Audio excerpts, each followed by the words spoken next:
दम लगा रहे हो ना, इस साल ऐसा स्कोर आना चाहिए कि आसपास वाले लोग देख के डर जाए कि भाई साहब क्या स्कोर लेके आया है। मैं हमेशा बोलता हूँ, कम पढ़कर भी जो बच्चा अच्छा स्कोर लेके आया उसे एक लेजेंड कहते हैं, और तुम एक लेजेंड हो, ला सकते हो, अपने पे विश्वास रखो। जिन्हें चूड़ियों की खनखनाहट पसंद है ना, उनकी जिंदगी में कामयाबी इतनी आसानी से नहीं आती है। कामयाबी का रास्ता बड़ा मुश्किल होता है। याद रखिएगा, कर्मठ व्यक्ति का पसीना ही उसका श्रृंगार होता है। अगर आपको ये खनखनाहट पसंद है, आपको लगता है कि कोई आपके जीवन में आएगा या आपकी कोई जिंदगी में आएगी, तो पहले अपनी जिंदगी उस लायक बना लीजिए कि कोई आना भी चाहे। वरना याद रखिएगा कि अगर कामयाबी नहीं है, गरीबी इंसान को न जीने देती है न मरने देती है। इसी का दूसरा नाम नरक है। यंग जनरेशन है, थोड़ा अपने आप को इस चीज से बचाइए। मेहनत का मिलन जब जुनून से हो जाता है तो फिर इतिहास रचता है वो नौजवान। जिनमें जुनून, जोश, जज्बा, पागलपन होता है, वो नौजवान कभी थकता नहीं, वो नौजवान को कभी भूख नहीं लगती, वो नौजवान को कभी प्यास नहीं लगती, वो नौजवान को कभी नींद नहीं आती, वो नौजवान कभी अंगड़ाई नहीं लेता है, कोई यानिंग नहीं करता है, वो कभी थकता नहीं। वो 22 घंटे भी काम कर कर वो तैयार रहता है, नेक्स्ट डे मैं और मेहनत करूंगा। इसे कहते हैं जुनून। और जिसमें जुनून होता है उसे पूरे 850 करोड़ लोग मिलकर भी नहीं हरा सकते। जुनून में वो ताकत होती है। अरे हार के बाद ही तो जीतने का मजा है।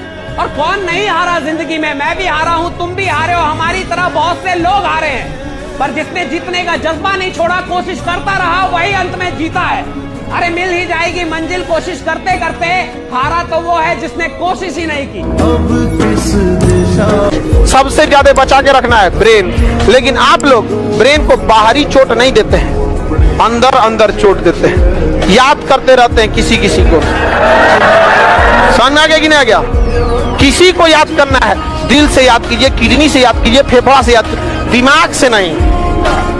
दिमाग केवल और केवल आपके करियर पे फोकस होना चाहिए। जिसमें ज्यादा भूख है और जो सब कुछ त्यागने को तैयार है, उसी को ही सफलता मिलेगी। जो त्यागने को हर चीज तैयार है, चाहे उसको शादी में जाना है, घूमने के लिए जाना है, दोस्तों को त्यागना है, पर उसका एक ही फोकस है कि मुझे ये एग्जाम निकालना। दो चीजों पे रोने वाला इंसान इस जमाने को कभी लीड नहीं करेगा, लॉस एंड पास्ट। पास्ट मतलब जो चला गया। तो कई लोग पास्ट में ही रहते हैं। अगर किसी के साथ पास्ट में कुछ गलत हो गया, मान के चलिए आज से 5 साल पहले आपके साथ कुछ गलत हुआ है, तो 5 साल पहले आपके साथ गलत हुआ और आज भी आप उसको ढो के चल रही हैं, तो वो 5 साल पहले नहीं हुआ था, वो तो आज भी हो रहा है आपके साथ। कोई भी चीज जो आपके दिमाग में कैरी हो रही है, it is still present with you. आज से 5 साल पहले किसी ने आपको गाली दी और वो गाली आज भी आपको याद आती रहती है, राइट? तो 5 साल पहले गाली नहीं दी, 5 साल से गाली दे रहा आपको, और अभी तक गाली दे रहा है, और अभी तक आप सुन रहे हैं। मैं कह रहा हूं कि पास्ट में अगर कुछ बुरा हुआ है, उसको छोड़ना सीखिए। पास्ट की बेकार चीजों को उठा के नहीं चलते हैं, पास्ट की बेकार चीजों को छोड़ देते हैं ताकि आप हल्के रहे और उड़ान भर सके, राइट? सपना ऐसे ही पूरा हो जाता है। आपने सपना देखा, उसके लिए आपने कोशिश भी की, लेकिन थोड़ी बहुत कोशिशों से या थोड़ी बहुत कठिनाइयों से दुखी होकर आपने अपने सपने को जीना छोड़ दिया। सपने ऐसे पूरे नहीं होते हैं। सपने को पूरा करने के लिए जिद्दी होकर सपने के पीछे दौड़ना पड़ता है, भागना पड़ेगा, रोना पड़ेगा और बहुत कुछ खोना पड़ेगा, यहाँ तक कि कई बार भूखे पेट भी सोना पड़ेगा। लेकिन आपको हार नहीं माननी, उसी हिम्मत से आपको दोबारा से रीस्टार्ट करना है। तब देखिए आपका सपना भी पूरा होगा और उस सपने को पूरा करने के लिए जी जान लगा दो। जी जान से अगर हमसे कोई पूछेगा तो हमने केवल 8 महीने में पढ़ाई किया, लेकिन उस 8 महीने में कौन सा दिन था, कौन सा तारीख था, शायद हमको ये भी याद नहीं।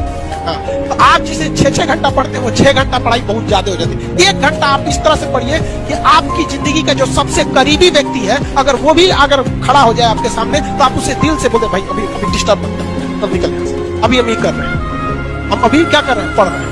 जिस दिन ये भावना आएगी, रिजल्ट हो जाएगा। अपने बीते हुए कल को आप कभी भी सुधार नहीं सकते। जो पल चला गया, जो वक्त चला गया, वो चला गया, अब वो सुधर नहीं सकता। पर आपका आने वाला कल आपके हमेशा हाथ में है, उसे आप सुधार सकते हो। एक लाइन बोलो, यदि तुमने अपना आने वाला कल सुधार लिया तो तुम्हारे बीते हुए कल में क्या हुआ था तुमसे कोई पूछने वाला नहीं। अगर उम्मीद और पेशेंस जिस इंसान के पास ये दोनों चीजें हैं, मैटर नहीं करता उसका IQ कितना है, मैटर नहीं करता उसने कहां से शुरू किया था, अगर उसकी होप जिंदा है और उसके अंदर अगर संयम है, उसके अंदर पेशेंस है कि मैं कर जाएगा लास्ट में, तो वो बंदा जीत जाएगा। रो हम भले ही रहे हैं, कमजोर आज हम भले ही हैं, इसका मतलब ये थोड़ी है जीवन में कभी ऊपर नहीं उठेंगे। चोट लगी इसका मतलब ये थोड़ी कभी चोट हमारी हील नहीं करेगी। बीजेपी चाहे थोड़ी मर जाना है जीवन में हार के, वापस तो आए।